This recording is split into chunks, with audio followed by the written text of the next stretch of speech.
Hi, welcome to One Word a Day. I'm Sophie, your pilot into the universe of Chinese. We are going to continue our discovery journey in finding out more about Chinese individual characters as well as their combinations to make phrases. Essentially, this is about a meaning-making process in Chinese language. Yesterday, we talked about 强取豪夺, which is very visual about taking things that doesn't belong to you or grab onto something doesn't belong to you by force or by power. And English corresponding concept would be pillage. So today we continue with 强 in 差强人意. So today's 强 is different from yesterday, but it have a same foundation, talking about a force. What kind of force? This time, this force is a force to uplift, a positive force. Okay, 差强人意. We have 差. First time I came across this character, and without looking it up, I have no clue, like why it was written in this way, and I never see it in contemporary Chinese too. Like, see this portion down, it means left. So left came from three-finger hand symbol going to the frame on the left side. And you can see this is the left hand, right? This is right hand. A lot of time we see right hand symbol in a character. In like yesterday's 取, right? We have right hand. And 夺, we also have right hand, because right hand mostly most likely be majority of the population are right-handed, and right hand probably would naturally be more powerful, muscular, stronger than the left hand. So right hand was the preferred like action hand, right? And here is left hand. And then we have this 弓. This is a tool in ancient craftsmanship that often used as to draw the perpendicular shape, perfectly perpendicular. And you can see this horizontal lines connected with one vertical line. It's easily memorable, right? It's pretty squarish. And this, because it's so simple, it's visually distinctive. It's almost like a logo in today's world, right? It's a horizontally placed letter H, right? If we want to project it to English, how to relate to that. But this was used as the tool. So craftsman tool, we can view it as house builder, right? They need to make straight lines, perfectly perpendicular to the ground. That's important. So that tool eventually become the symbol of craftsmanship. So this left hand was crafting on something with that tool, right? The top, it's something complicated that I can only guess here, because I see this part before in other usage that's related to plant, to flower actually.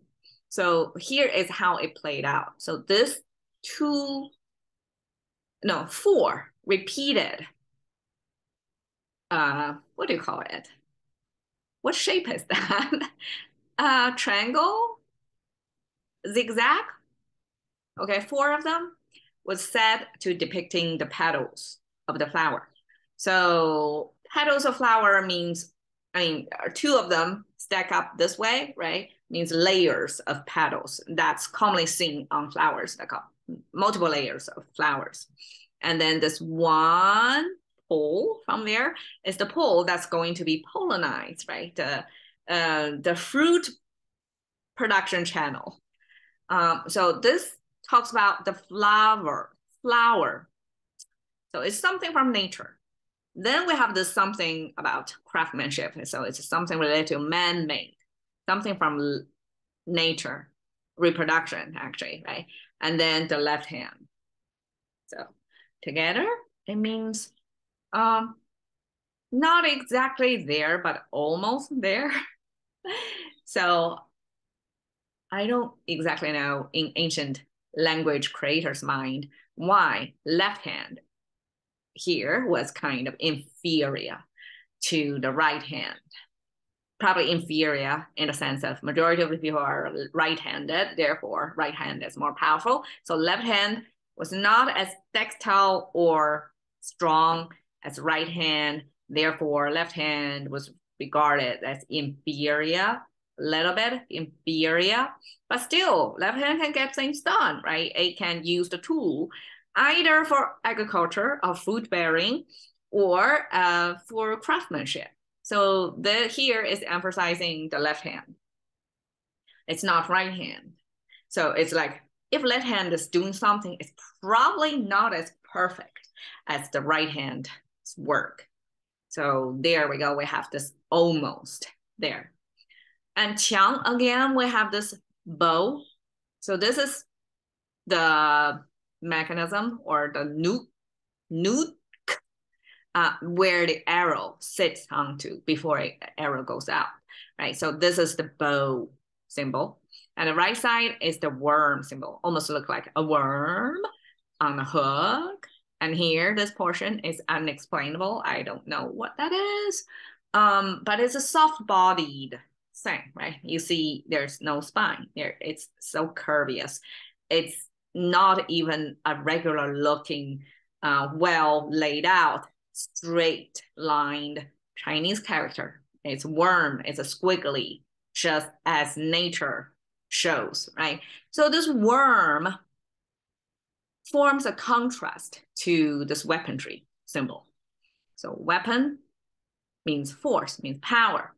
And then the worm means something weak, something spineless, right? Something you can easily squash without thinking much.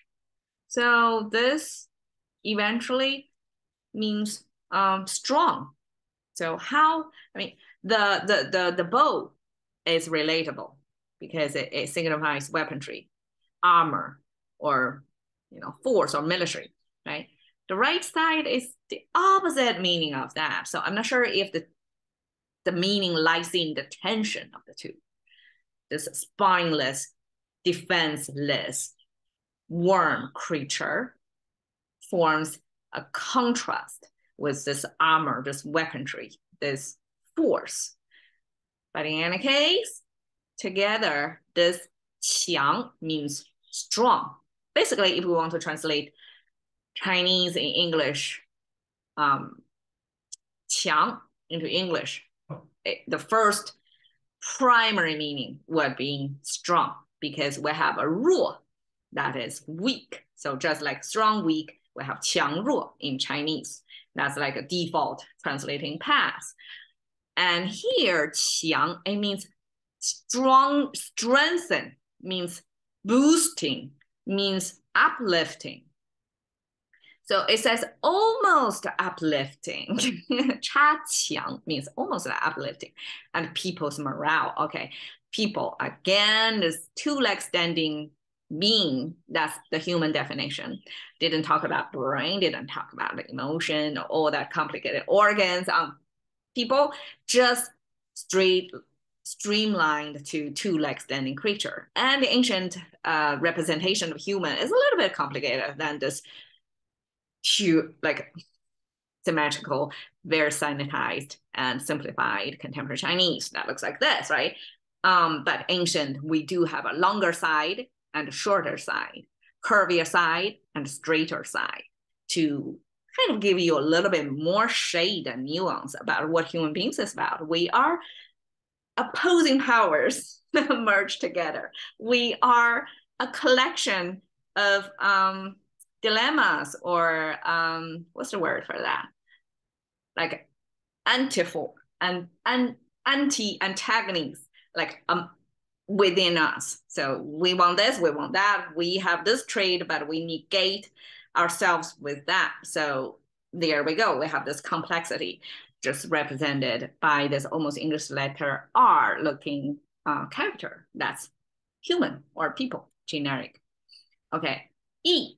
I translate as morale simply because we have this uplift or this 强, this strengthening symbol over there. And an E, morale, okay, it's made up of two parts. Bottom is the heart symbol. chamber, input tube, output tube, the tube to power itself, right? That's the most basic anatomy of heart. And then the top, it means singing, means music, means vocal music specifically, because we have the mouth symbol over here, which is a box with up tilted corner, that's mouth. And then we have something in between the mouth. That means sweetness in the mouth. Because ancient times, people probably, different taste, right?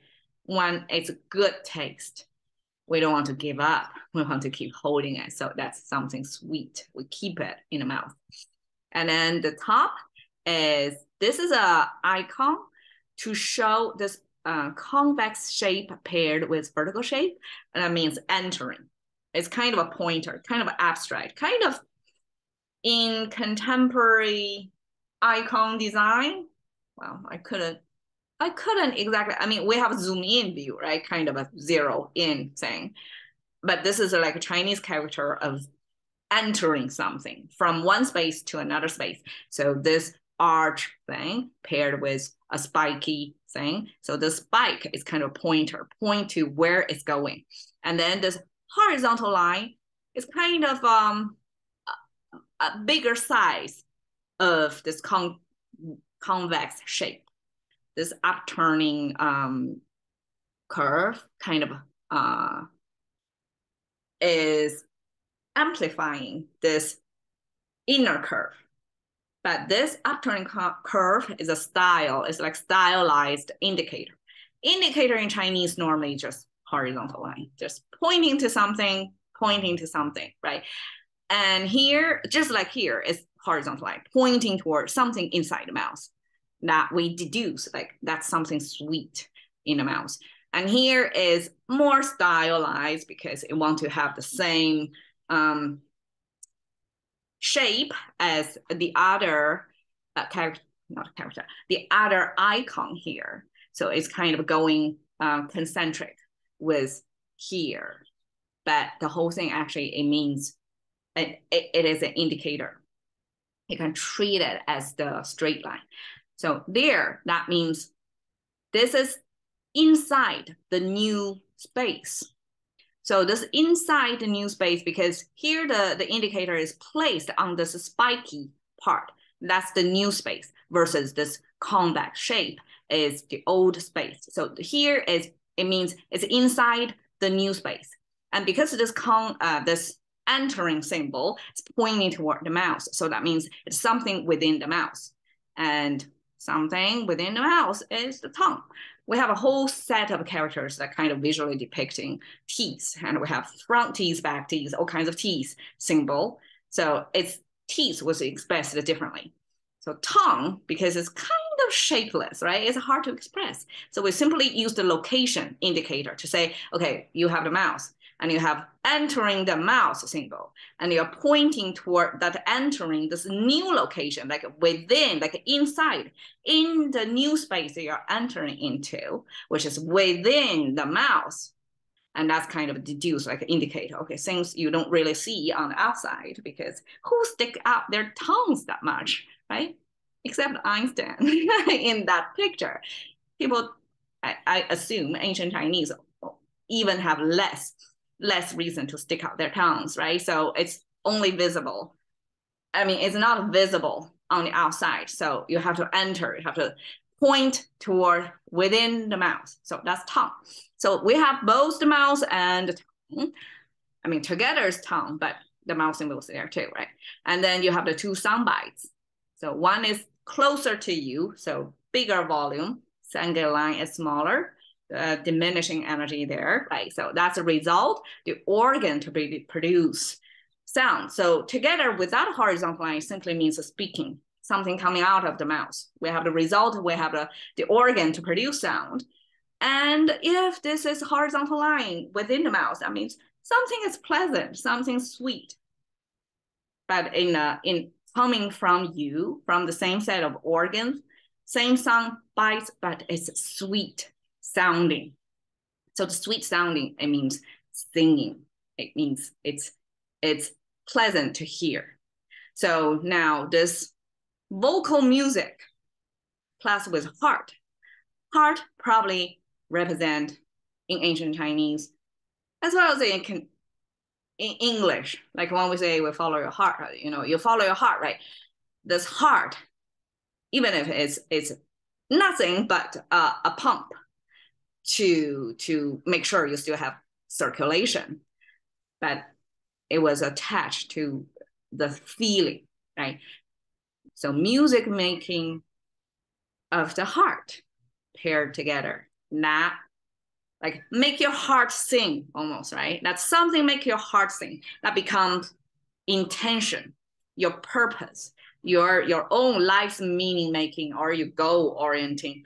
So all kinds of ways you can describe in contemporary English. So that's where you want to go in, where you want to go.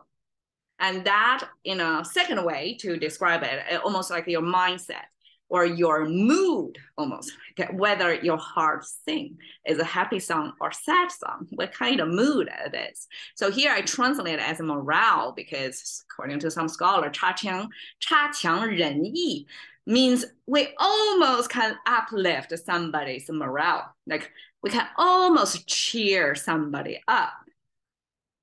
Isn't that twist? Like why you're saying that?